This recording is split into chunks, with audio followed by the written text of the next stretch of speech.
अस्सलाम वालेकुम। चलें स्टार्ट करते हैं। देखते हैं कुछ एमसीक्यूज वगैरह। अ, वैसे कोशिश कीजिएगा कि जो लास्ट 5 ईयर के एमसीक्यूज हैं एटलीस्ट उन सबको सॉल्व कर लीजिएगा। हमने वैसे किए भी थे तो उनको और देख लीजिएगा। ठीक है जी। कुछ ही एमसीक्यूज हैं, अब जरा इनको डिस्कस कर लेते हैं, देख लेते हैं। अगेन यहाँ पे कोई एमसीक्यूज में रट्टा लगाने वाली बात नहीं है, थोड़ा सा समझ लीजिएगा। ठीक है जी। वैल्यूज तो आगे पीछे हो सकती हैं, उसी के हिसाब से फिर जो है उसे सॉल्व करना होगा। चलें अगर हम यहाँ पे देखें, फर्स्ट हमारे पास जो है वो चलिएगा। अच्छा। तो यहाँ पे हमारे पास जो है वो बात की जा रही है किसकी, डोमेन की। ठीक है जी।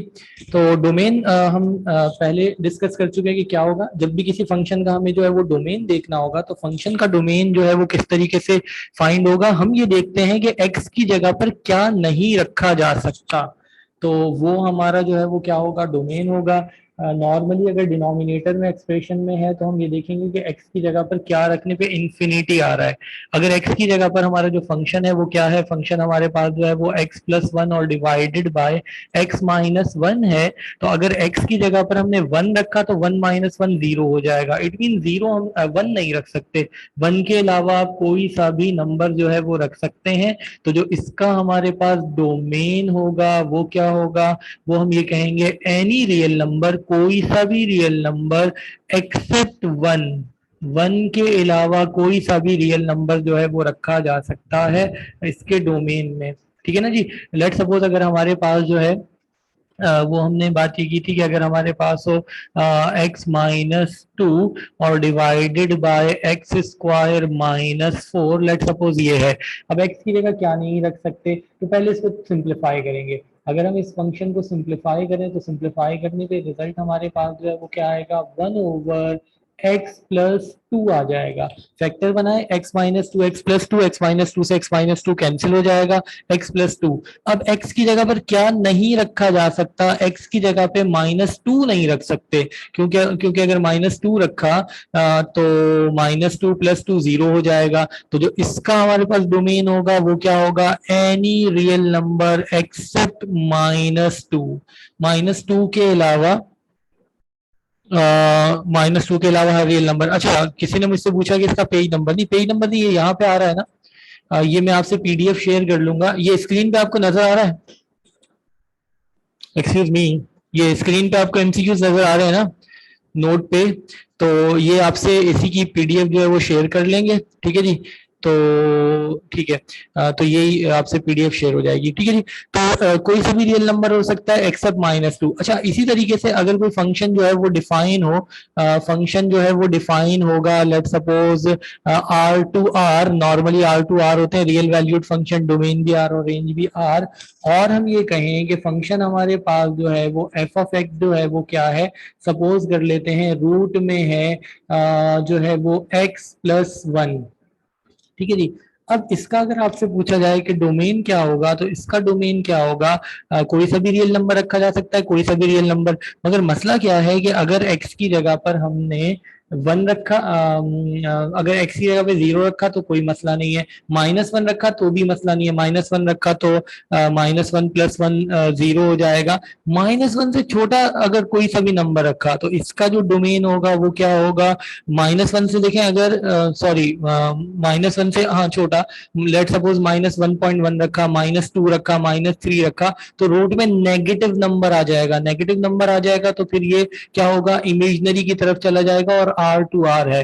तो यहाँ पे जो डोमेन होगा ना वो क्या होगा, यहाँ पे हमारे पास जो डोमेन होगा वो हमारे पास होगा ग्रेटर देन, और हम कह सकते हैं इक्वल टू। और ग्रेटर देन इक्वल टू क्या हो जाएगा, ग्रेटर देन इक्वल टू -1, -1 या -1 से बड़ा हर नंबर, -1 या -1 से बड़ा जो भी नंबर होगा वो इसके डोमेन में शामिल होगा। -1 रख सकते हैं, जीरो आएगा। ठीक है जी। -1 से छोटा नंबर नहीं रख सकते, -1 से बड़ा, -1 से बड़ा 0, 1, 2, 3, 4, 5, 6 कुछ भी रखा जा सकता है। तो ये ख्याल रखिएगा, इस तरीके से हम डोमेन जो है वो फाइंड आउट करते हैं। ठीक है जी। नेक्स्ट हमारे पास जो एमसीक्यूज है वो क्या है, फंक्शन हमारे पास एक दिया हुआ है, फंक्शन जो है वो क्या है, फंक्शन हमारे पास है फंक्शन जो है वो क्या है, फंक्शन हमारे पास यहाँ पे जो है ना वो क्या है, फंक्शन है -152r। जिस तरह अभी हमने कहा ना कि फंक्शन r2r है, यहाँ पे जो फंक्शन हमारे पास है वो क्या है। एक मिनट ऐसा करते हैं, यहाँ नया पेज ओपन कर लेते हैं, उस पर काम करते हैं तो ज़्यादा बेहतर रहेगा, वहाँ फिर जगह का इशू होगा। ठीक है, चलिए।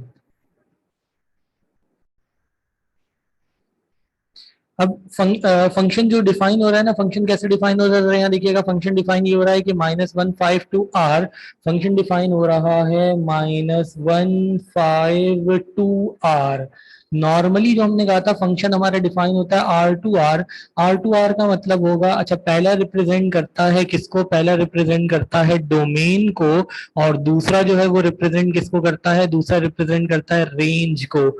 हमें पता है कि डोमेन जो है ना वो क्या होता है, डोमेन हमारे पास जो है वो इंडिपेंडेंट है, ठीक है जी। और जो रेंज है ना वो क्या होता है, रेंज जो है वो डिपेंडेंट होता है। डोमेन इंडिपेंडेंट होता है, एक्स की जगह पर कुछ भी रखेंगे तो वाई मिलेगा, तो हमें जो है ना वो क्या मिलेगा, रेंज मिलेगा। अच्छा अब R2R मतलब डोमेन भी आर, रेंज भी आर, इन जनरल हम ये लिख रहे होते हैं। यहाँ पर है -152r, इसका मतलब ये हुआ कि जो हमारे पास डोमेन है वो क्या है, -15, और जो रेंज है, रेंज जो है वो क्या है, लिंक सेकेंड ईयर वाला। सॉरी, ये इतने सारे स्टूडेंट आ तो गए,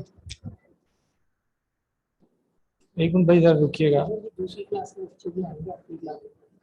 हाँ तो हाँ, लिंक तो वही है जो पहले शेयर होता रहा है पिछले 1 1.5 साल से। एक मिनट रुकिए।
सॉरी, चलें। ठीक है जी, तो ये हमारे पास जो है ना वो इस तरीके से है।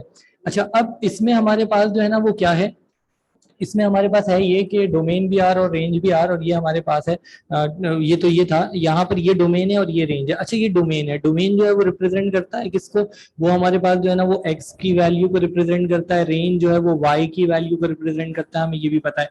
अच्छा डोमेन है -1 to 5, और वी नो दैट कि हमारे पास ये एक इंटरवल है और ये एक इंटरवल है, ठीक है ना जी। अब होता क्या है, इसका मतलब ये है कि ये क्लोज इंटरवल, ओपन इंटरवल है, और यहाँ पर हम ये कहेंगे a is less than x is less than b, और ये क्लोज इंटरवल है, a is less than equal to और x is less than equal to b। यानी इसमें a और b दोनों इंक्लूड है, और बीच में जो कुछ आए इसमें a और b इंक्लूडेड नहीं है। इसका मतलब है कि जो हमारे पास डोमेन है, x की वैल्यू है वो -1 से लेके 5 तक कुछ भी हो सकती है, -1 भी हो सकता है, 5 भी हो सकता है, इन बिटवीन कुछ भी हो सकता है, ठीक है ना जी। फंक्शन ऐसे डिफाइन है। चलिए अब अगर हम यहाँ पे देखें तो हमें फंक्शन डिफाइन हो रहा है -1 to 5 to r is defined by f of x is equal to x square. अब हमें कहा जा रहा है देन f of -2, यानी ये सब करने के बाद जो है ना वो फंक्शन हमें जो है वो क्या गिवन है, f of x जो है वो किसके इक्वल है, एक्स स्क्वायर है, और वो आपसे कह रहा है फाइंड करो f of -2। तो बेसिकली जो -2 है वो बिलोंग नहीं करता -1, 5 से। क्योंकि -1, 5 का मतलब है -1 और 5 इंक्लूडिंग और इसके दरमियान का कोई भी नंबर हो, तो ये इससे बिलोंग नहीं करता। इसका मतलब है at this value function is not defined, इस पे जो फंक्शन होगा वो डिफाइन नहीं होगा, तो इस पे जो है वो फंक्शन डिफाइन नहीं है। ऑप्शन देख लेते हैं हमारे पास जो है वो यहाँ पर क्या है। तो 4 आ रहा है, वैसे अगर -2 रखें तो 4 आएगा, -2 2 नहीं, अनडिफाइन आएगा, इस पे फंक्शन जो है वो डिफाइन नहीं हो रहा। ठीक है जी। उसके बाद अगर एफ ऑफ एक्स जो है एफ ऑफ माइनस एक्स है, तो उस सूरत में कैसा फंक्शन होगा, उस सूरत में ये हमारे पास इवन फंक्शन होगा, इवन और ऑड फंक्शन। अगर हमारे पास जो है वो एफ ऑफ एक्स जो है वो माइनस एफ ऑफ एक्स के इक्वल हो जाए, माइनस कॉमन आ गया, बाहर आ गया और एफ ऑफ एक्स दोबारा मिल गया, तो ये फंक्शन जो है वो क्या कहलाता है, ये फंक्शन ऑड फंक्शन कहलाता है। अगर प्लस के साथ आ जाए, प्लस के साथ आ जाए तो वो इवन फंक्शन जो है वो कहलाता है। ठीक है जी, यही है। नेक्स्ट अगर हम देखें तो नेक्स्ट हमारे पास जो है वो क्या है, integral of d sine x, integral of d sine x. यहाँ देखिएगा कहा क्या जा रहा है, integral of d sine x.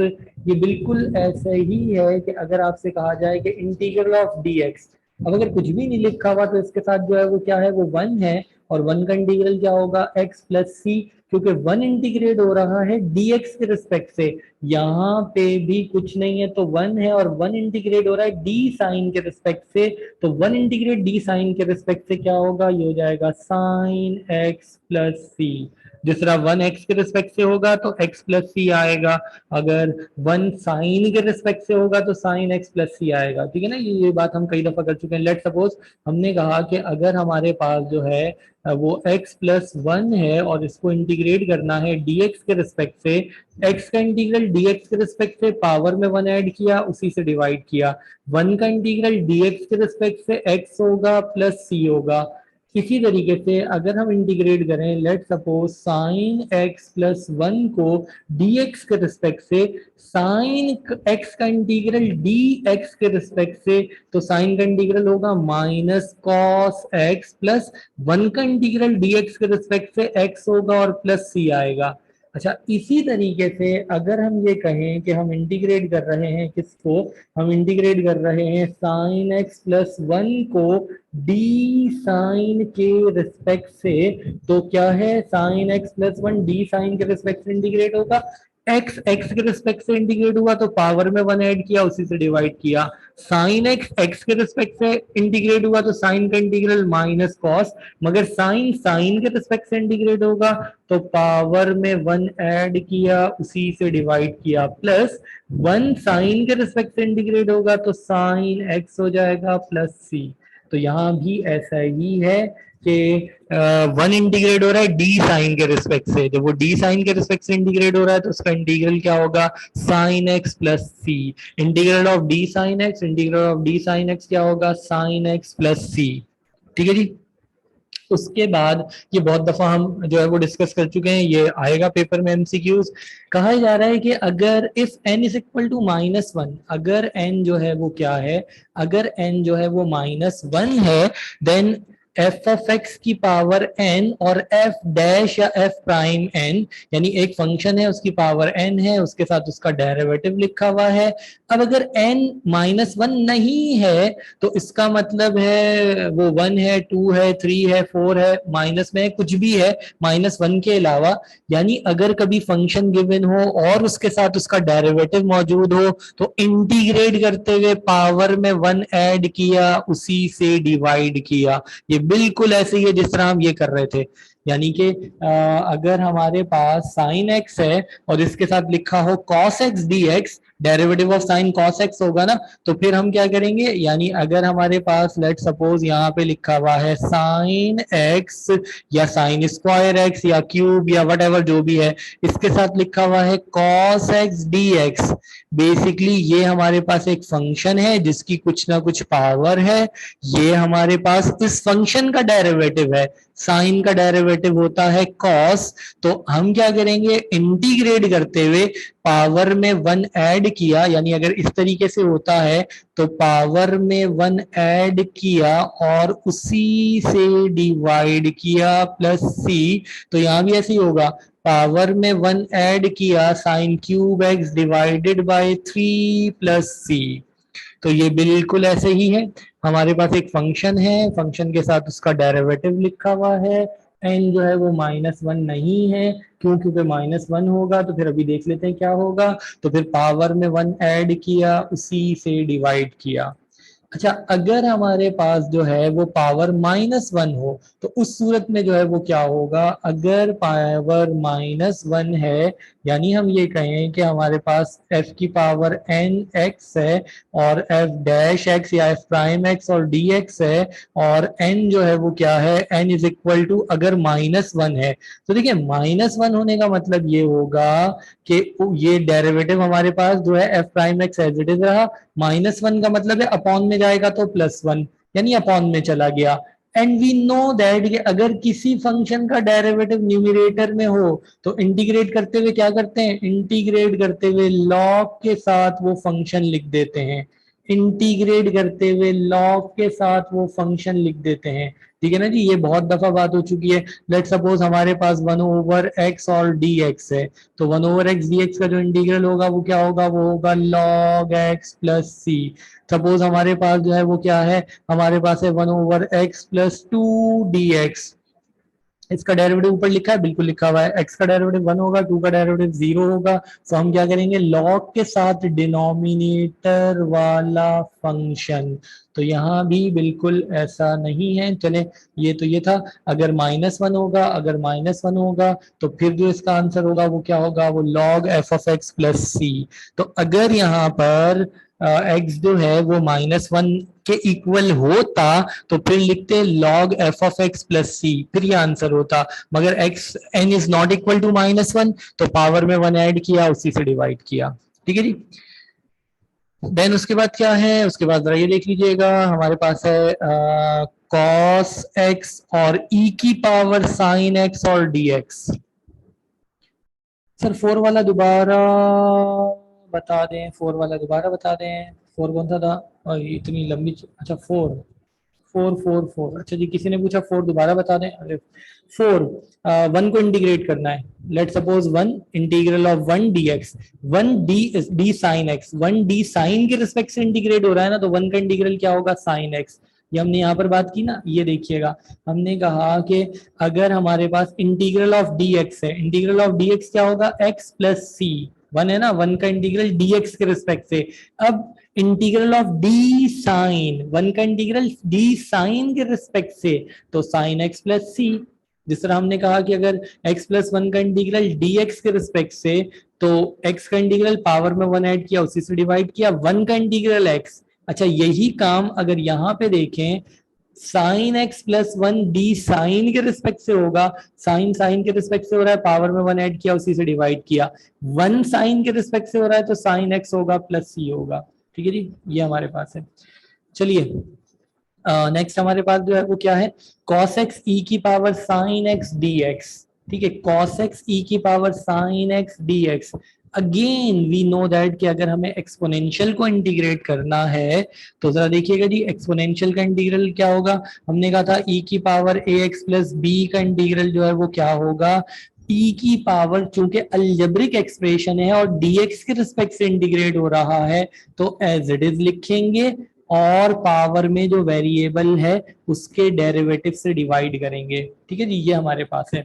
अच्छा, प्रॉब्लम ये था, हमने कहा कि अगर हमारे पास जो है वो e की पावर जो है, अगर कुछ और आ जाए, लेट सपोज अलजेब्रिक एक्सप्रेशन के अलावा कुछ आ जाए, अलजेब्रिक एक्सप्रेशन के अलावा, अब ये इंटीग्रेट नहीं हो सकता। ठीक है जी, लेट सपोज यहाँ पर हमारे पास जो है ना वो cos x भी लिखा हुआ है। अब हम cos x dx को क्या लिख सकते हैं, जरा देखिएगा, ये हमारे पास होगा e की power sin x, cos x dx को लिखा डेरिवेटिव ऑफ साइन, साइन का डेरिवेटिव क्या होगा, साइन का डेरिवेटिव होगा cos x dx। अब e की power sine x d sine के रिस्पेक्ट से इंटीग्रेट हो रहा है, जब डी साइन के रिस्पेक्ट से इंटीग्रेट हो रहा है तो इंटीग्रेट करते हुए एज इट इज लिखा, और अगर साइन का कोई कोफिशिएंट होता उससे डिवाइड करते, नहीं है प्लस सी। जिस तरीके से ये है ना, अगर हमारे पास है e की पावर x और dx, सॉरी e की पावर x और dx, तो इसका इंटीग्रल क्या होगा, इसका इंटीग्रल होगा e की पावर x प्लस सी। e की पावर x dx के रिस्पेक्ट से हो रहा है, एज इट इज लिखा, x के कोफिशिएंट से डिवाइड किया। e की power ax plus b dx के रिस्पेक्ट से हो रहा है, एज इट इज लिखा, x के कोफिशिएंट से डिवाइड किया। e की पावर साइन डी साइन के रिस्पेक्ट से इंटीग्रेट हो रहा है, एज इट इज लिखा, साइन के कोफिशिएंट से डिवाइड किया, वो नहीं है। तो यहाँ पर जो है वो ऐसे ही है, ये हमारे पास है e की पावर cos x e की power x dx। cos x dx को डेरिवेटिव ऑफ साइन लिखेंगे और फिर e की पावर साइन डी साइन के रिस्पेक्ट से होगा, तो इंटीग्रेट करते हुए जो है वो क्या रिजल्ट आएगा, इंटीग्रेट करते हुए e की पावर साइन x प्लस सी, ये आंसर होगा। ठीक है जी। उसके बाद है 2x over 1 plus x square. Denominator के एक्सप्रेशन का डेरिवेटिव ऊपर लिखा हुआ है, बिल्कुल लिखा हुआ है, बिल्कुल ऊपर लिखा हुआ है। हमारे पास 1 प्लस एक्स स्क्वायर, 1 का डेरिवेटिव 0, एक्स स्क्वायर का डेरिवेटिव 2x। डिनोमिनेटर का डेरिवेटिव ऊपर लिखा हो तो लॉग के साथ डिनोमिनेटर, अभी हमने देखे थे ना 2 3 4, लॉग के साथ डिनोमिनेटर, तो लॉग के साथ डिनोमिनेटर यानी log 1 plus x plus c. ठीक है जी।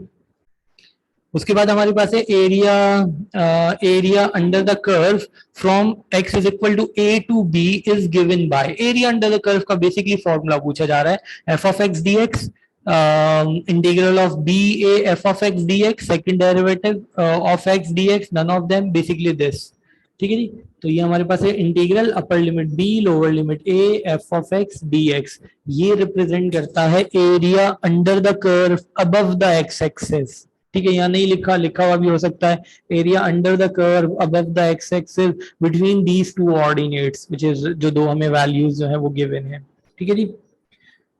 नेक्स्ट हमारे पास है if f of x, function एक है वो कैपिटल में और ये इक्वल है f of x over g x, if f of x is greater than equal to g x, तो बेसिकली फ्रैक्शन हमारे पास है। और जरा देखिएगा जी, अगर फ्रैक्शन हमारे पास है तो यहाँ पे देखिएगा, ये हमारे पास एक फंक्शन है जो कि फ्रैक्शन का फंक्शन है, और ये f of x divided by g of x.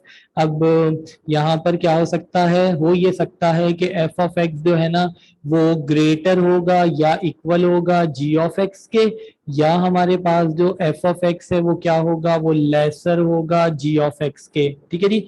अगर ये ग्रेटर या इक्वल है, यानी अगर न्यूमरेटर डिनोमिनेटर से बड़ा है या बराबर है, तो इसका मतलब है ये फर्दर डिवाइड होता है, तो ये कहलाएगा इम्प्रॉपर फ्रैक्शन।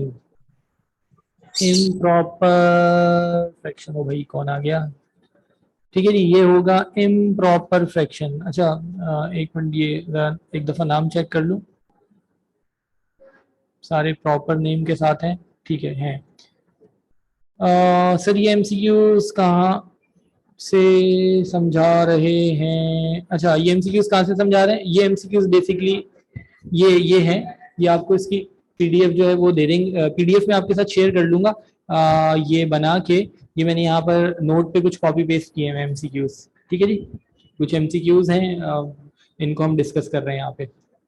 चलिए, तो ये वाला अभी हम एमसीक्यू जो है ना वो डिस्कस करने जा रहे हैं। तो जरा देखिएगा, एफ ऑफ एक्स जो है एक फ्रैक्शन को रिप्रेजेंट कर रहा है। अब देखिए फ्रैक्शन को रिप्रेजेंट कर रहा है ना फंक्शन, तो फंक्शन अगर फ्रैक्शन को रिप्रेजेंट कर रहा है, अच्छा अगर नंबर की फॉर्म में हम बात करें या वैसे फ्रैक्शन की फॉर्म में बात कर लें, नंबर की फॉर्म में बात कर लें, देखिए फ्रैक्शन 1/2 हो सकता है, फ्रैक्शन 2/3 हो सकता है, fraction x over x plus 1 हो सकता है, फ्रैक्शन जो है वो x over x square plus 1 हो सकता है, ऊपर x प्लस 1 लिख दें कोई फर्क नहीं पड़ता। फ्रैक्शन ये हो सकता है x square plus 1 divided by x plus 1 हो सकता है, ये सारे के सारे फ्रैक्शंस हैं। अच्छा, अब फ्रैक्शन जो है ना वो या तो प्रॉपर होगा या इम्प्रॉपर होगा। दो टाइप्स होती है फ्रैक्शन की, या तो वो प्रॉपर फ्रैक्शन होगा या इम्प्रॉपर फ्रैक्शन होगा। देखिए ये प्रॉपर फ्रैक्शन है, ये फ्रैक्शन है, ये फर्दर डिवाइड नहीं हो रहा, न्यूमरेटर छोटा है डिनोमिनेटर से। अच्छा, ये भी एक फ्रैक्शन है मगर ये भी प्रॉपर फ्रैक्शन है। न्यूमरेटर जो है वो डिनोमिनेटर से छोटा है। सपोज हम यहाँ पर लिखें 3/2। अब देखिए ये जो 3/2 है ना, ये भी एक फ्रैक्शन है मगर ये प्रॉपर नहीं है, ये इम्प्रॉपर है। अच्छा, क्यों इम्प्रॉपर है? बेसिकली फर्दर डिवाइड हो रहा है। ये 3/2 अभी और भी डिवाइड हो रहा था, आपने इसको बीच में छोड़ दिया। बेसिकली 3/2 को जो है वो लिखा जा सकता है 1/2 या 1+1/2। ये तो फर्दर भी डिवाइड हो रहा था, आपने इसको बीच में ही छोड़ दिया। So this is improper fraction. So अगर कभी भी डिनोमिनेटर जो न्यूमरेटर डिनोमिनेटर से ग्रेटर या इक्वल हो तो वो इम्प्रॉपर फ्रैक्शन कहलाता है। ठीक है ना जी, ख्याल रखिएगा। अच्छा, वेरिएबल की फॉर्म में पावर देख लेते हैं, इसकी भी पावर 1, इसकी भी पावर 1। तो इसका मतलब है ये दोनों इक्वल हैं पावर्स की फॉर्म में। ठीक है जी, तो ये भी इम्प्रॉपर फ्रैक्शन होगा, ये वाला फ्रैक्शन भी इम्प्रॉपर फ्रैक्शन है। यहाँ पे देखें न्यूमरेटर की पावर ज्यादा है, डिनोमिनेटर की पावर कम है, फर्दर डिवाइड हो रहा है, ये भी इम्प्रॉपर है। ये वाला फ्रैक्शन प्रॉपर है, ये फ्रैक्शन प्रॉपर है। तो अगर कभी भी जो है वो न्यूमरेटर छोटा हो या डिनोमिनेटर बड़ा हो न्यूमरेटर से, तो वो कहलाता है प्रॉपर फ्रैक्शन। ये है प्रॉपर फ्रैक्शन। लाजमी न्यूमरेटर डिनोमिनेटर से लेसर होना चाहिए। लेसर होगा तो वो कहलाएगा प्रॉपर फ्रैक्शन, अदरवाइज वो होगा इम्प्रॉपर फ्रैक्शन। ठीक है जी। तो यहाँ पर वो ये कह रहा है कि एफ ऑफ एक्स यानी न्यूमरेटर ग्रेटर या इक्वल है डिनोमिनेटर से, सो this is improper fraction. Proper होने के लिए डिनोमिनेटर जो है वो ग्रेटर होना चाहिए, प्रॉपर होने के लिए डिनोमिनेटर ग्रेटर होना चाहिए। ठीक है ना जी। नेक्स्ट हमारे पास है limit x tends to a root x minus root a over x minus a. Basically ये रिप्रेजेंट करता है डेरिवेटिव, ये रिप्रेजेंट कर रहा है डेरिवेटिव ऑफ रूट एक्स को। रूट एक्स का अगर फर्स्ट प्रिंसिपल मेथड से डेरिवेटिव लेंगे ना, तो f of x minus f of a over x minus a, limit x tends to a. तो एफ ऑफ एक्स की जगह पर रूट एक्स, एफ ऑफ ए की जगह पर root a over x minus ए। सो ये फर्स्ट प्रिंसिपल मेथड से जो है ना वो रिप्रेजेंट कर रहा है रूट एक्स के डेरिवेटिव को। और रूट एक्स का डेरिवेटिव होता है 1/2 रूट एक्स। मगर लिमिट एक्स टेंड्स टू ए है ना, तो 1/2 रूट ए, 1/2 रूट ए। ठीक है जी। सर एमसीक्यूज में फ्रैक्शन नहीं फंक्शन लिखा हुआ है। अच्छा, हाँ, तो बेसिकली वो ये कह रहा है ये एक एफ ऑफ एक्स एक फंक्शन है, तो ये जो है कैसा फंक्शन होगा। तो ये इम्प्रॉपर फंक्शन। अच्छा, यहाँ पे फंक्शन लिखा हुआ है, ये फ्रैक्शन, फ्रैक्शन, ये ये मिस्टेक है, ये मिस्टेक है, यहाँ पे फ्रैक्शन आएगा, ये फ्रैक्शन आएगा। अच्छा, एक मिनट जरा रुकिएगा। ठीक है, यहाँ पे फ्रैक्शन आएगा, सही, ये किसी ने पॉइंट आउट किया, तो ये फ्रैक्शन है।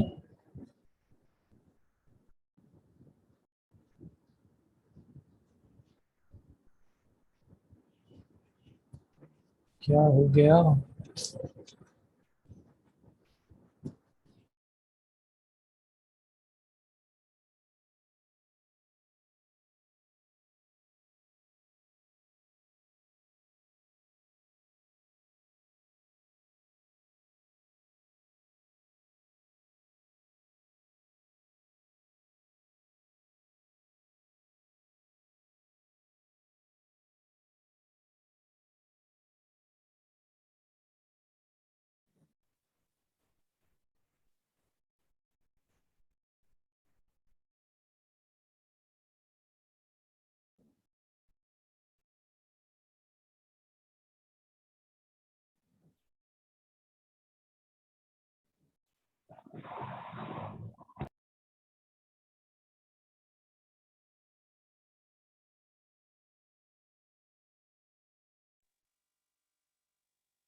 चलिए जी, सॉरी।